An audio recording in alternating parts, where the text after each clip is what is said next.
नमस्कार, मी ॲडव्होकेट शेखर रासवळकर आपले माझ्या विधी कक्षामध्ये स्वागत आहे।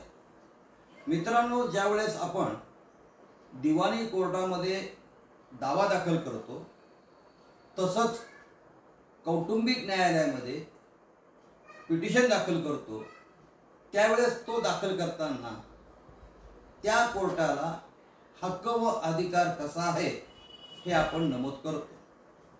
How the honourable court has jurisdiction to entertain and try the dispute हे नमूद करतो। आता सिव्हिल प्रोसिजर कोड मध्ये 15 प्रमाणे कोणत्या कोर्टात दावा दाखल करायचा याचं त्यांनी व्याख्या दिलेली आहे।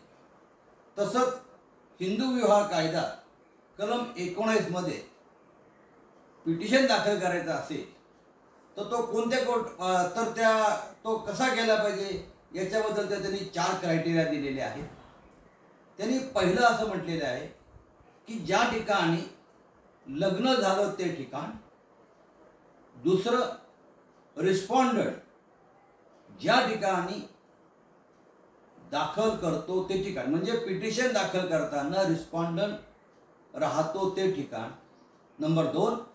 नंबर 3, पिटिशनर आणि रिस्पॉन्डंट पिटिशन दाखल करताना शेवटी ज्या ठिकाणी राहत होते ते ठिकाण, आणि जर वाईफने पत्नीने जर दावा दाखल केला असेल तर दाखल करताना पिटिशन दाखल करताना ती ज्या ठिकाणी राहते ते ठिकाण या ठिकाणी तो पिटिशन दाखल करावा लागतो। आता या सर्व गोष्टी सर्वांना माहीत आहे, पण असं असून सुद्धा काही वेळा त्याच्यामध्ये चूक होऊ शकते किंवा आपण आपल्या सोयीने पिटिशन किंवा दावा दाखल करतो आणि अशा वेळेस जर तो आपण दाखल केला तर any order pass by the court without jurisdiction is null and void, तर त्या कोर्टाला कुठल्या प्रकारचा हक्क व अधिकार राहत नाही। तुम्हाला गुणवत्तेवरती किती जरी केस चांगली असली परंतु त्या कोर्टाला जर ज्युरिडिक्शनच नसेल तर मग काही उपयोग होत नाही। अशा वेळेस मग काळजी घेणं फार आवश्यक असतं, कारण अशाच बाबतीमध्ये मुंबई उच्च न्यायालयामध्ये writ petition number 8829/23 miss caeca Lodha विरुद्ध सुकेतू शहा दिनांक 15/4/24 रोजी मुंबई उच्च न्यायालयाचे जस्टिस न्यायमूर्ती राजेश पाटील यांनी एक महत्त्वपूर्ण निकाल दिला। तो कौटुंबिक न्यायालयासंदर्भात होता, वैवाहिक संदर्भातला होता। त्या केसच्या फॅक्ट्स थोडक्या अशा होत्या की त्यामध्ये पिटिशनर आणि रिस्पॉन्डंट या दोघांचं लग्न हे दिनांक 7/6/15 रोजी जोधपूर म्हणजे राजस्थान येथे झालं होतं वैदिक पद्धतीने, आणि लग्न झाल्यानंतर त्याने 4 दिवसांनी म्हणजे 11/6/15 रोजी मुंबई ग्रँड रोड येथे रिसेप्शन त्यांनी आयोजित केलं, ज्याला आपण वेडिंग रिसेप्शन म्हणतो। आणि वेडिंग रिसेप्शन केल्यानंतर तो जो मुलगा आहे ते नवरा बायको, त्या मुलाचं घर हे मुंबई येथे होतं आणि ते 4 दिवस ते आई वडिलांकडे राहिले। लग्नापूर्वी तो मुलगा नोकरीनिमित्ताने USA म्हणजे अमेरिकेमध्ये राहत होता, ती मुलगी पण नोकरीनिमित्ताने USA येथे राहत होती।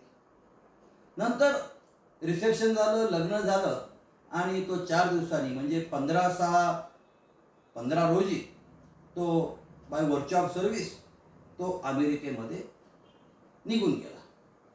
त्या पाठोपाठ त्याची पत्नीही 1/8/15ला USA येथे निघून गेली। दोघांनी, पिटिशनर आणि रिस्पॉन्डंट या दोघांनी 4 वर्ष एकत्रित संसार केला, आणि नंतर 4 वर्षांनी दोघांमध्ये आपसामध्ये मतभेद निर्माण झाले आणि शेवटी त्याची परिणती ते एकमेकापासून वेगळं राहू लागले 15/10/19 पासून। आणि मग त्या नवऱ्याने काय केलं त्या नवऱ्याने एक डायव्हर्स पिटिशन ड्राफ्ट तयार केला, तो अमेरिकेमध्ये नोटराईज केला आणि तो बांद्रा येथील कौटुंबिक न्यायालयामध्ये तो त्यांनी कोरिअरने पाठवला आणि तो त्या बांद्रा कोर्टात दाखल केला.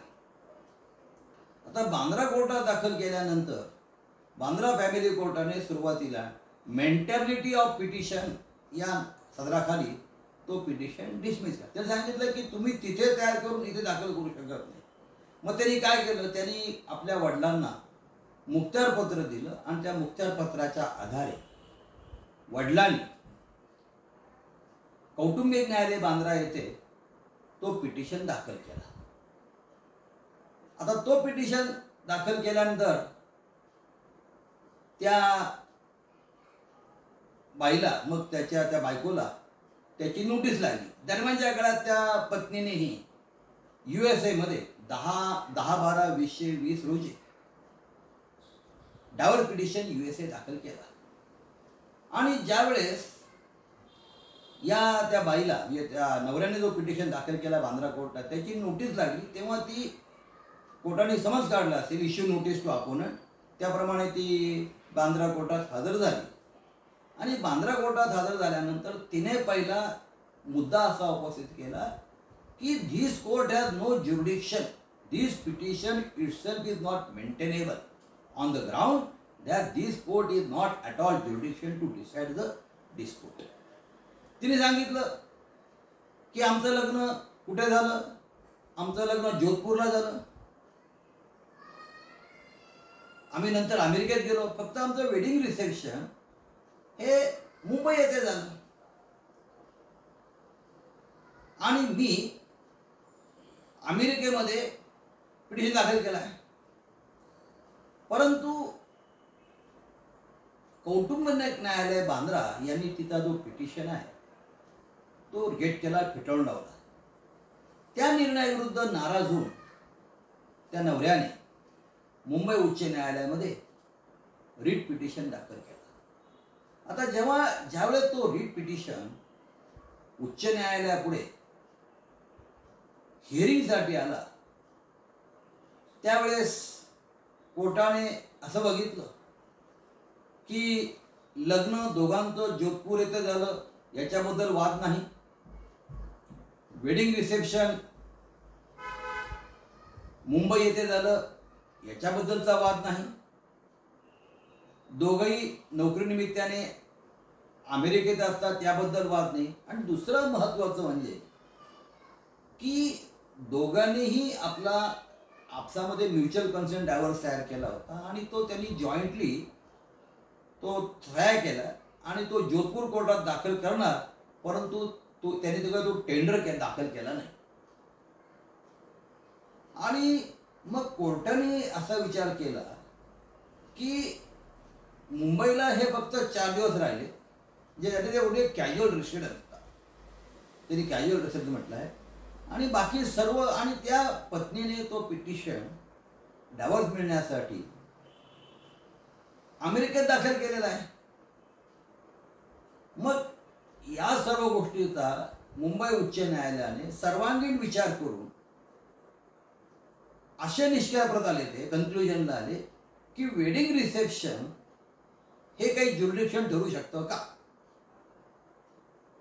मग त्यांचं त्यांनी ह्या सगळ्या गोष्टीचं जजमेंट देताना, निकाल देताना त्यांनी असं म्हटलेलं आहे की इन माय व्ह्यू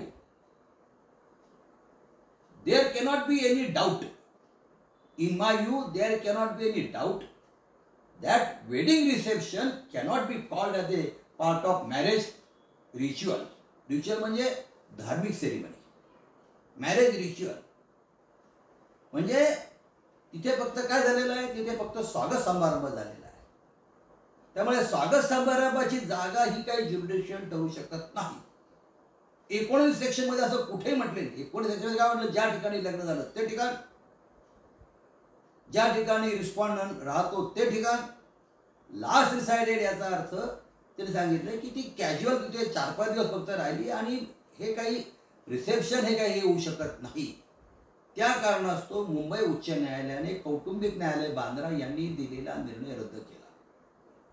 आता हा रद्द केल्यामुळे त्या नवऱ्याने जो पिटिशन दाखल त्याचा वेळ पैसा सगळा खर्च झाला. त्यामुळे कुठलीही गोष्ट दाखल करताना ही आपण काळजीपूर्वक तपासली पाहिजे. आता तो एवढा अमेरिकेत नोकरीला, चांगल्या पोस्टवर नोकरीला, असं असून सुद्धा या बारीक बारीक चुका होऊ शकतात आणि त्याच्यामुळे ज्युरिडिक्शन आपण किती महत्त्वाचं आहे हे सुद्धा तपासणं गरजेचं आहे. असो मित्रांनो, तुम्हाला माझा हा जो व्हिडिओ आवडला, लाईक करा, शेअर करा, सबस्क्राईब करा. धन्यवाद.